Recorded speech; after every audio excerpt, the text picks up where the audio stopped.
In Huntley 158, we have a terrific specialized program to serve students and families identified with autism. Today we'll go inside our SNAP program with two of our staff members helping to serve these special families.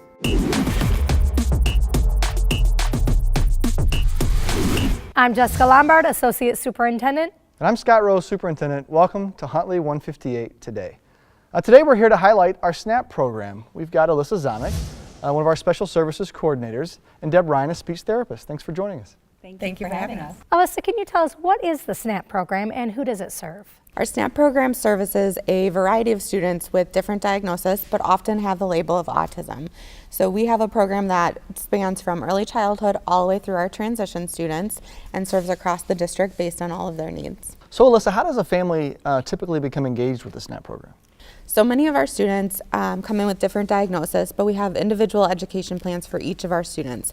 They're individualized based on their needs, and a team meets that includes therapists, teachers, parents, and anyone else that may be present, and we evaluate that student, what their progress is, what kind of supports they need, and then we look at our continuum of services. In our district, we hold a variety of continuum of services based on very restrictive to least restrictive, and the team makes a decision together on what program works best for them. Now we have an awesome opportunity where we have related service in and out of the classroom all the time. So Deb, you're in there regularly. Yes. Can you take us into what it looks like in a typical day in our SNAP program? Of course, I would love to. Yes, so I'm a speech pathologist in the program, and our program is, one of its primary features is how structured it is and visual. That's the biggest thing about our program. So a typical day for our student, they would be greeted by our staff coming off the bus and escorted into the program, and all of them in some shape or form would have a visual schedule. So I just brought an example of one.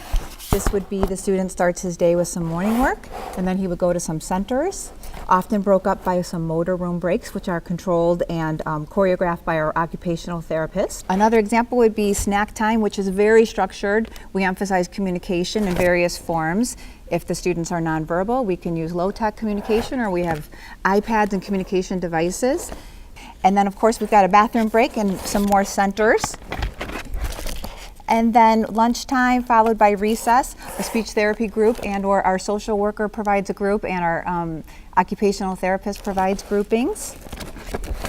And then we have some structured life skills classes within our program.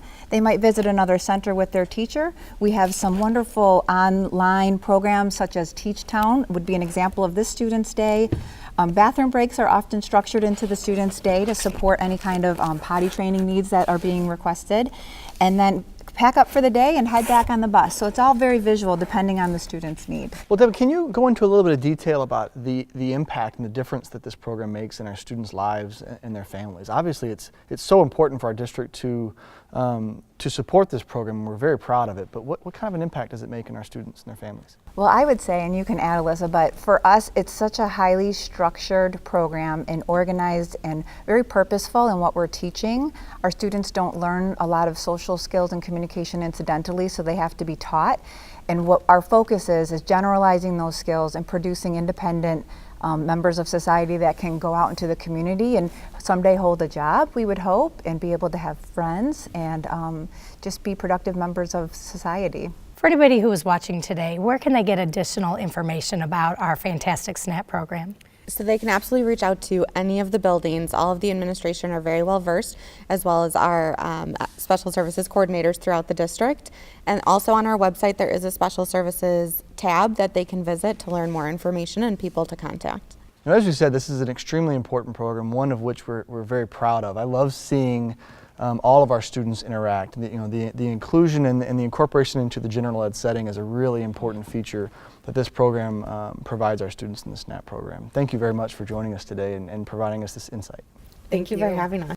Thank you for joining us at Huntley 158 today, where it's all students, always. We will see you next time, where we highlight another aspect of how we serve our students.